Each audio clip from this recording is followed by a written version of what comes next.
Ya está usted debidamente sintonizado en este su programa favorito, Frecuencia Empresarial. La conducción de este programa a cargo del servidor licenciado Carlos Lauro Romo Vázquez, titular de la Correduría Pública número 3 para el estado de Coahuila. Hoy tenemos el gusto de tener como invitado al señor licenciado Israel Alcántar Camacho, abogado fiscalista que ostenta 2 maestrías en Derecho Corporativo y en Derecho Administrativo. Y la temática que hoy estaremos abordando es precisamente su especialidad, que es el Derecho Fiscal. Señor licenciado, agradecemos mucho que haya aceptado usted estar aquí con nosotros en este su programa. Tengo el gusto de conocerlo desde hace algún tiempo. Sé que usted se ha dedicado mucho a su materia, es su materia favorita. Yo creo que pocas personas y pocos profesionistas tienen el conocimiento y la destreza y la habilidad y la experiencia como usted la tiene en Derecho Fiscal aquí en nuestra ciudad de Torreón, Coahuila. Muchas gracias por estar aquí con nosotros. Al contrario, siempre agradecido con esta invitación y pues bueno el tema que nos convoca sobre el tema fiscal, que es una materia muy dinámica. Todo el tiempo está teniendo cambios, todo el tiempo está teniendo modificaciones, criterios, y sobre eso me gustaría tocar algunos temas pues que son relevantes en este 2026. Correcto, muy bien. Pues bueno, tengo entendido que hay un Plan Maestro 2026. Sí. ¿En qué consiste ese Plan Maestro 2026? Plan Maestro es un conjunto de políticas de cómo vamos a aplicar la ley, la autoridad en este ejercicio. Se presentó apenas este mayo pasado, ¿sí? Y es como una especie de manual de aplicación de las normas. No fueron reformas, ¿sí? Sino criterios de fiscalización. Este plan maestro pues, incorpora una serie de medidas para combatir los elementos donde el SAT ha identificado mayores riesgos de evasión, que bueno, pues sigue siendo una práctica muy común en nuestro país, y que el SAT, la Autoridad Fiscal Federal, junto con las entidades federativas coordinadas, trata de revertir con este plan maestro. ¿En qué consiste esto? ¿Sí? Básicamente es una política de fiscalización. ¿Cómo va a fiscalizar el SAT a los contribuyentes, incluso a los que nunca los había tocado? ¿Sí? En sí trata de encontrar pues mecanismos que frecuentemente se utilizan por las empresas y los empresarios para no pagar o para pulverizar la base gravable, ¿sí? Fíjese, ahora el uso de la inteligencia artificial, como en todas las materias, pues es una herramienta que se está pues haciendo de uso frecuente, y la autoridad obviamente no va a estar ajena. Curiosamente, la ley actual no tiene todavía normas que regulen la aplicación de la inteligencia artificial. No, todavía no. No hay una legislación.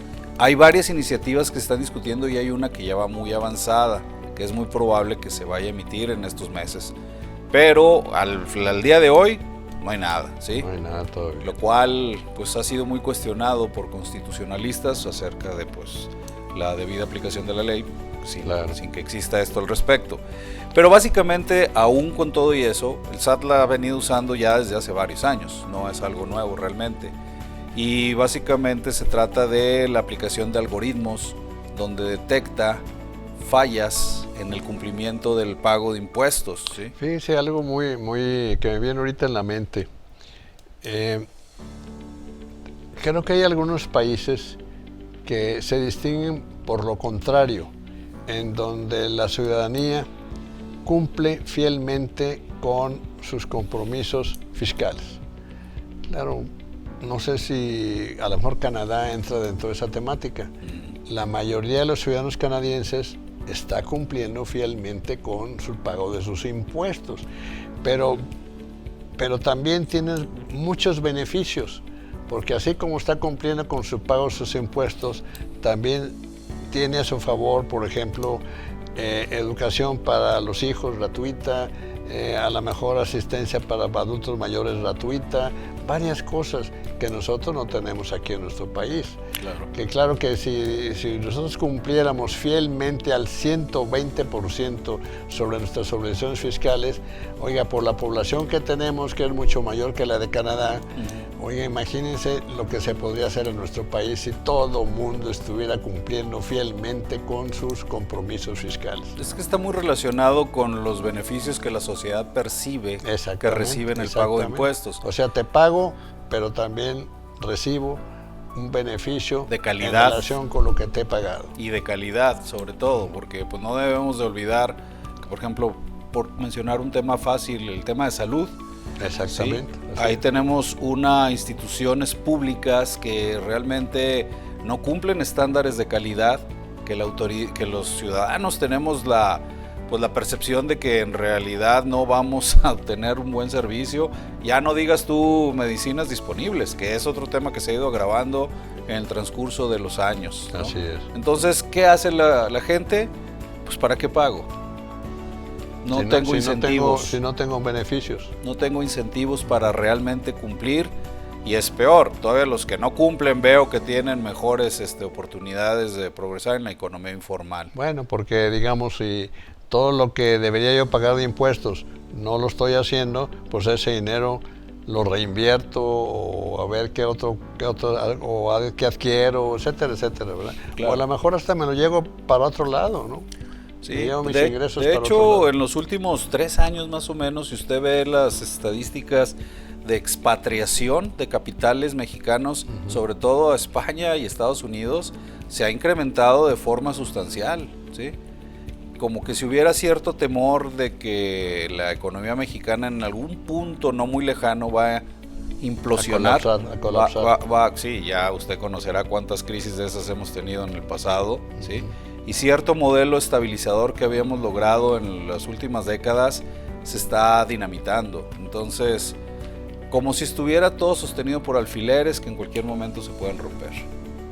Oiga, hoy salió, no sé si hay una noticia muy interesante respecto a las Afores, que hay unos fondos de alto nivel que no se han dispuesto por sus titulares, pero entonces dice la autoridad, venga para acá ese dinero. Claro que si alguien lo reclama y justifica la reclamación, yo se lo pago, y si no, yo me quedo con él. Es que el diablo está en los detalles, ¿no? Hablan de personas de arriba de 70 años en el IMSS y en el ISSSTE que no hayan utilizado sus fondos del retiro. O sea, le apuestan a que esa persona ya no está en este planeta. Muy probablemente. Y si no lo reclama, pues el Estado ya se lo viene quedando de forma definitiva. Sí. Pero aún así, de todas maneras, lo que la Corte falló hace unos días fue que ese dinero sigue siendo propiedad del titular, sí, pero ahorita se va a ser administrado por otra entidad distinta a la Afore. Exacto. ¿Sí? En este caso, Secretaría de Hacienda, que lo va a utilizar, valga la expresión, jinetear, para que el Estado cumpla una serie de fines que pues los ciudadanos percibimos, obviamente, que es un dinero que no debería utilizar. Una persona que ha estado trabajando desde muy joven y toda su vida útil laboral siguió trabajando hasta llegar un momento en que dice, bueno, ya creo que llegué al momento en que debo de pensionarme o debo de jubilarme, por decirlo así, ¿verdad? Entonces, esos votos de jubilación, pues quiero suponer que pues, es un patrimonio que se estuvo haciendo por años y años y años. ¿Para qué? Para que llegado el momento, a través del tiempo y a través del espacio, con eso la persona pueda subsistir, vamos. Sí. Pero no sé si también por ahí hay algún defecto donde se esté vulnerando esos fondos de retiro o esas jubilaciones. Todos los trámites gubernamentales, usted sabe bien, licenciado, siempre están sujetos al cumplimiento de requisitos, ¿sí? Y esos requisitos, al momento de querer ejercerlos, hay muchas, digamos, áreas en donde la burocracia detecta, no me los cumples, no te lo entrego. Y se hacen largos. A veces hay que meter juicios para obligar a la autoridad a cumplir, y ahí es donde va a estar el gran problema. Ya no va a estar en una administración privada de una Afore esos fondos, sino que ahora los va a tener el gobierno. Entonces, si por alguna razón alguien considera que no se está cumpliendo el requisito, el dinero no va a salir de allá, porque a lo mejor ya ni existe, para devolvérselo a la Afore y la Afore te lo entrega a ti. Ya. ¿Sí? Ahora, en nuestro país tenemos, vamos a suponer que yo tuviera que hacer un listado de lo que son mis compromisos fiscales con los que yo debo de cumplir mientras esté yo en una actividad de trabajo. Ese listado es muy amplio, o sea, son muchos los compromisos que tengo que cumplir, además de mis declaraciones, por decirlo así. No, por supuesto, o sea... Porque hay declaraciones parciales, después la declaración anual, Sí. y no sé qué otros compromisos tengo que cumplir. Bueno, hay muchos avisos que se tienen que presentar a la autoridad, por ejemplo, cada vez que recibe una herencia, una persona, un donativo, hay una serie de avisos que hay que presentar avisos de retención. A ver, pero por ejemplo, si yo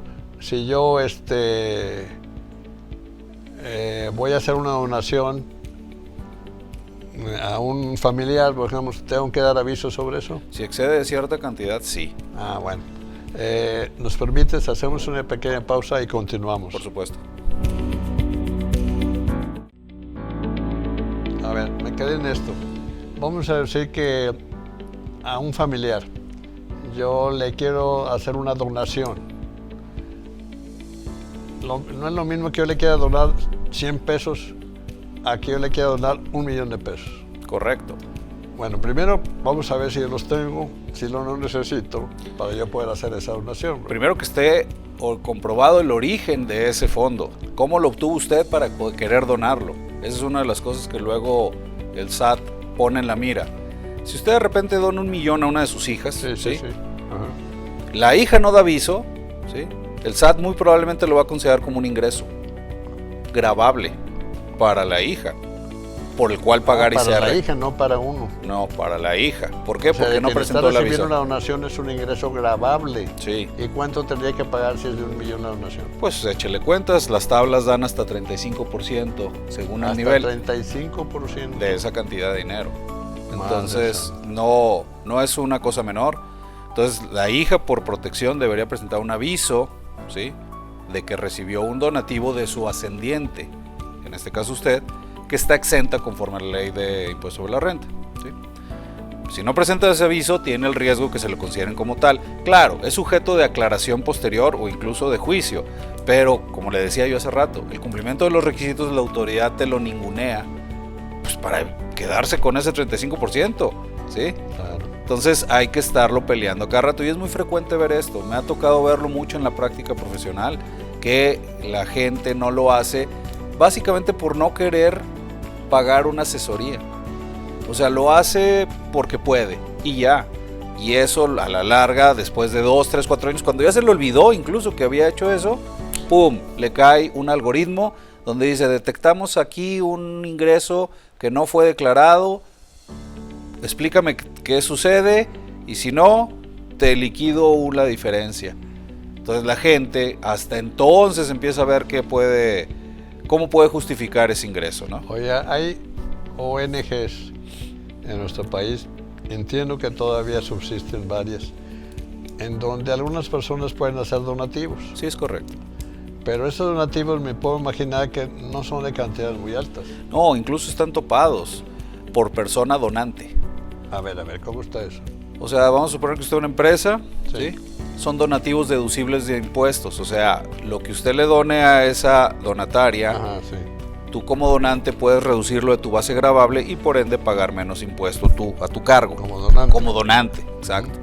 Ahí la cuestión es que la ley, para evitar simulaciones, lo que hace es, de tus ingresos totales en el año, tú tienes un porcentaje máximo que puedes donar, si quieres que sea deducible. Esa no me la sabía. Exacto, si no va a ser gasto, es como si gastaras y no es deducible.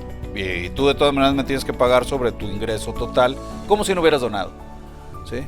Entonces, digo, son medidas sanas que se han también tenido que tomar porque evidentemente, si las personas pues hacían simulaciones con donatarias, yo te doy tanto y tú me lo regresas por fuera, y ya con eso está limpio el dinero y yo me quedo con un comprobante deducible. ¿Ve? No, bueno, es que hay 1000 mecanismos de esos. Entonces, sí, la autoridad ha tenido que ir poniendo, también hay que reconocer, pues, límites a que sean pues esas acciones. Desafortunadamente, o es por ignorancia, o es por dolo, que muchas veces uno está actuando mal, ¿verdad? Claro, pues es que bueno, como hablamos de incentivos hace un momento, incentivo es, si yo voy a pagar menos impuestos de forma legal, claro, pues lo voy a hacer.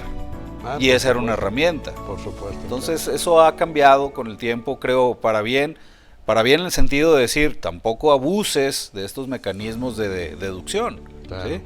Y eso es una de las cosas. Bueno, y volviendo a la política de fiscalización del SAT, sí, señor, lo que está haciendo, no sé si ya le ha pasado a usted, que reciba avisos o cartas invitación, donde el SAT detecta que hay algún movimiento, hay alguna declaración, hay alguna operación que no fue debidamente declarada o que no coincide con los registros. Y eso es resultado del cruce de bases de datos que el SAT administra, que hoy día es enorme, ¿sí? No solo es tus declaraciones, no solo son tus facturas, no solamente es tu contabilidad electrónica.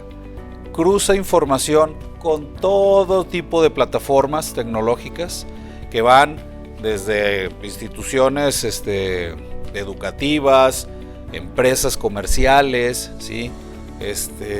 Pagos que hagas a diversos clubs, de lo que sea. Si se fija hoy, hasta para poder comprar en Amazon, te piden tu RFC o tu CURP. Ah, sí. Hasta en esos detalles, nada más para estar cruzando todo el tiempo información. ¿Tiene capacidad de compra? ¿No tiene capacidad de compra? ¿Sí es o no es? Y empieza a compararlo con todo. Entonces todo el tiempo la fiscalización ya no se volvió pues una práctica que empieza cuando te la notifican. No. Todo el tiempo estamos siendo fiscalizados de forma permanente. Fíjate que en términos muy generales, creo que eso no está mal. Aquí la temática es que sea legal y que sea justo lo que se está haciendo. Pues sí. Eso es lo interesante. Ahora, hablando de esto, ¿conoces tú algún lugar en el mundo que tú dijeras, ay, esto es el lugar ideal para un ciudadano que si está cumpliendo bien con sus obligaciones fiscales, a su vez tiene una retribución muy importante para su vida? ¿Hay algún país en el mundo que tú puedas decir, pues sí, hay 1, 2, 3 o 4 países en el mundo que están llegando a esa meta? Mira, les dicen paraísos fiscales, pero yo no estaría tan a favor de esa denominación. Porque bueno, tenemos casos como el francés, que te cobra el 55% de tus ingresos. Del Estado francés. ¿En Francia? En Francia. O sea, por ejemplo, si yo me gano 100 pesos, si yo me gano 100 pesos, 100 euros. 55 centavos, los tengo que entregar al fisco. Así es. 55. Sí. Entonces yo tengo que vivir, si gano 100 pesos, yo tengo que vivir con 45 pesos. Sí, aunque se supone que te subsidia, ¿sí? Ajá. Salud, transporte, educación, ¿sí? Por mencionar los menos. Ah, ya. Entonces, lo que pasa es que aún con eso, hay personas que dicen, prefiero mover mi residencia a otros países donde cobren menos, porque yo quiero decidir cuándo sí, cuándo no, y no sostener a todo un sistema que, dicho sea de paso, ahora recoge inmigración masiva de otros países que dicen, con mis 55 centavos por cada euro que yo pago, resulta que se mantiene un montón de gente que no ha colaborado para este fondo. Entonces la gente dice, mejor me cambio mi nacionalidad o mi residencia para otro país que no me cobre eso. Y entonces hay pros y contras en este tipo de situaciones, ¿sí? Oye, se dice fácil, pero aun cuando tú ves ese beneficio, emigrar hacia un país donde tú nunca has estado, nunca has vivido, pues es algo así como irte a Marte o a Júpiter o a Saturno. Por supuesto, sí, porque hay desde la cultura que debes abrazar, que dicho sea de paso, también es algún tema que luego no hay asimilación cultural. Totalmente. Entonces, por eso ves mexicanos siendo mexicanos en Estados Unidos y árabes siendo árabes en Europa, ¿sí? Exactamente. Porque no les interesa realmente asimilarse, sino al contrario. Quieren que les respeten sus culturas en el país receptor y ahí empieza el choque. Exactamente. Que ahorita estamos viendo que está teniendo graves problemas, pero bueno. No, y va a seguir teniendo graves problemas. Volviendo a la política de fiscalización y para cerrar rápido, este año la autoridad incorporó un nuevo mecanismo, ¿sí? que es una auditoría en donde por sospechar que haces operaciones falsas para pulverizar tu base gravable, inicia esa auditoría restringiendo tu firma electrónica. O sea, no es como resultado final de la auditoría que tienes esa restricción, no. Desde que inicia te notifica, te voy a hacer una auditoría y ya estás restringido. Tienes tú determinados días para convencerme de que estas operaciones son reales o esa restricción temporal se va a convertir en definitiva y ya no vas a ser contribuyente. Ah, caramba. No, pues de veras que se dice fácil, no lo ves. No, me ha tocado ver casos de empresas grandes, no empresas pequeñas, donde traen un problema de sello digital o de firma electrónica que tú pensarías, bueno, obviamente esto tiene que ser un error porque es nada más un tema de apreciación. La autoridad no la mueves. Y eso nos lleva a los medios de defensa que actualmente están muy comprometidos con la reforma judicial, que no te quieren soltar una solución, como sería una suspensión, para poder seguir trabajando. Y no importa que estés perdiendo o que la empresa cierre. Ese es el tipo de medidas luego extremas que por combatir, por ejemplo, el huachicol fiscal derivado de las gasolinas, pagan todos coludos. ¿Por qué? Porque el SAT detectó de que me quiero detener este fenómeno que ya detecté, y aunque estos no tengan nada que ver con aquellos, de todas maneras los echo en la misma bolsa. Te lo pongo así, por ejemplo, rapidito. Una agencia que renta carros, ¿sí? Hertz, por ejemplo. Esas empresas, cuando te rentan un vehículo para que tú lo traigas varios días, ¿sí? Te lo rentan con todo y combustible. Bueno, ha habido este tipo de empresas que desglosan en la factura que te entregan el coche, incluye cierta cantidad de gasolina. Eso es. Va incluida. Bueno, el SAT ha dicho, esta enajenación de combustible que me estás desglosando en la factura, te obligaba a ti a presentar controles volumétricos como si fueras gasolinera, no lo has hecho, por ende te restringo tu sello porque estás evadiendo el cumplimiento de una obligación. O sea, todo por una descripción mal realizada que no tiene ese propósito, pero para el SAT te convierte en un gasolinero. ¿Sí me explico cuáles son ese tipo de visiones que luego descomponen toda la operación, pero por mientras la empresa quiebra? Oye, a través del tiempo, a través del espacio, ¿has disfrutado tú tu carrera? ¿Has disfrutado tu especialidad? ¿Te gustaría continuar con tu especialidad fiscal? ¿Le ves más futuro? ¿Cómo te quisieras ver dentro de 15 o 20 años más? Miren, contestando, sí me apasiona mucho, ¿sí? Será porque ya trae uno una personalidad combativa, para ser cortos. Entonces sí me ha hallado mucho, me sirve a mí hasta de catarsis este tipo de actividad. Me da mucho gusto cuando una empresa dice, gracias a lo que tú hiciste, continuamos. O sea, el ciclo económico se perpetúa, y eso es una satisfacción más allá del cobro de honorarios, ¿sí? Hay gente que me dicen, si tú no ganas esto, no hay empresa ya, cierra.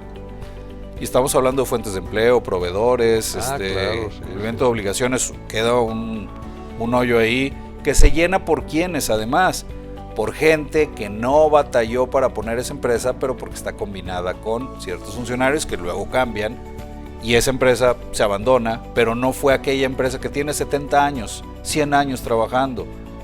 Esas empresas son las que debe proteger porque llegaron ahí a base de puro trabajo. No como, pues, conseguí un contrato con tal dependencia y mientras estén combinados, pues va a haber chamba y va a haber licitaciones y va a haber obra que te paguen. Y cambiando los funcionarios, esa empresa se abandona y ya no funcionó. Pero todo eso es una inestabilidad tremenda para las personas que realmente pues tienen una empresa creada a partir de su propio esfuerzo y no a partir de esas componentes. Exactamente. Bien, pues señor licenciado Israel Alcántar Camacho, lamentablemente pues el tiempo ya se nos agotó, pero a mí me da la impresión que dejamos algunas cosas de la temática en el tintero. A ver si más adelante tenemos la oportunidad de volver a tenerte aquí dentro de tu programa porque creo que esta temática tiene para rato. Por supuesto. No es para el tiempo que le dedicamos hoy, sino a lo mejor nos puede llevar días y días y días en esto. Por supuesto. Y eso pues en beneficio de quien hoy amablemente nos estuvo escuchando. Muy bien. Te agradecemos mucho tu presencia en este programa, que tengas mucho éxito, que sigas disfrutando tu vida y de aquí para adelante hasta donde tope. Es correcto. Bien, Muchas pues gracias. muchísimas gracias. Bien, señores, pues con esto les agradecemos mucho. Con esto damos por concluido nuestro programa. Que se la pasen muy bien. Los esperamos para nuestra próxima sesión. Muchas gracias.